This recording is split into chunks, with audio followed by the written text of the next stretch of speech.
দিতে পারছে না, তিনটে বাচ্চা। আচ্ছা, এই পর্যায়ে আমরা রুবেলের রাজাপুর থেকে আছে। এরপরে আসবেন কামাল হোসেনের স্ত্রী জনাব সাদিয়া বেগম, আপনি ওয়াইফ।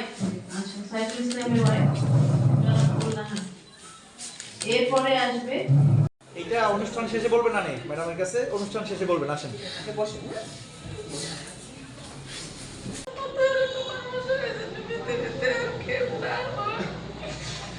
বসেন বসেন। এরপর কারণেই আজকে সম্মানিত জেলা প্রশাসক স্যার এবং আমাদের সম্মানিত ভাবি, তার আমাদের এই লেডিস ক্লাবটি খুবই জরাজীর্ণ মানে পরিত্যক্ত অবস্থায় ছিল। তো সেক্ষেত্রে এখানে একটি প্রোগ্রাম করার মতো পরিবেশ হয়তো আমরা এখনো তৈরি করতে পারিনি। তবে ভাবি আজকে মূলত যারা আমাদের শহীদ, আমাদের 4 উপজেলা থেকে 10টি পরিবারের সদস্যগণ এসেছে। আপনাদের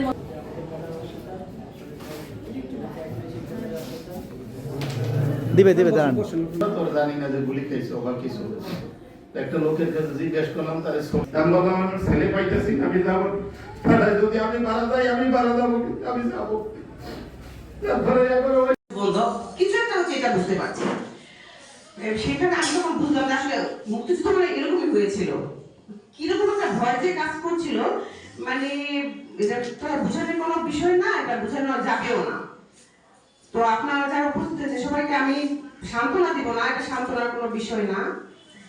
সবকিছু সান্ত্বনা দেওয়া যায় না, এই সান্ত্বনার জায়গাটা আমার কাছে ভনিতা মনে হয়।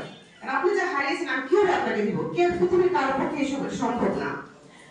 তবে এই যে আপনারা যেটা বলো সেটা আমি এটুকুই বলতে চাই, যখন আপনি সবকিছু পরে আপনি ভাববেন যে আপনার সন্তানরা ভালো একটা অবস্থানে আছে মহান আল্লাহ তাআলার কাছে, তখন আপনি একটু শান্তি পাবেন, স্বস্তি পাবেন। এটা তো জন্য আপনাদের সন্তানকে হারিয়েছেন, আমি খুব তীব্রভাবে অনুভব করি যে আপনার ব্যথাটা কতটুকু।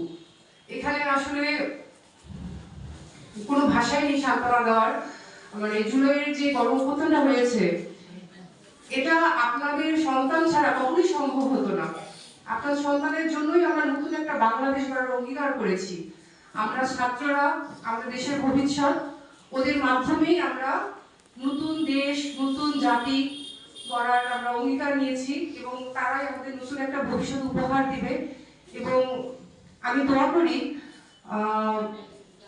আপনার সন্তানরা যা সারা মানে জীবন এই বাংলাদেশ সহ সারা বিশ্বের মানুষের মনের মনিকোঠায় অবস্থান নেবে। এবং আসলে আমার নিজেরই খুব খারাপ লাগছে, কি বলবো আর।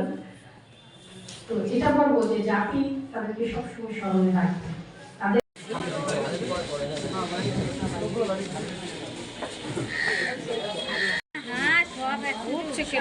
ঠিক আছে ভাই, জানাইও।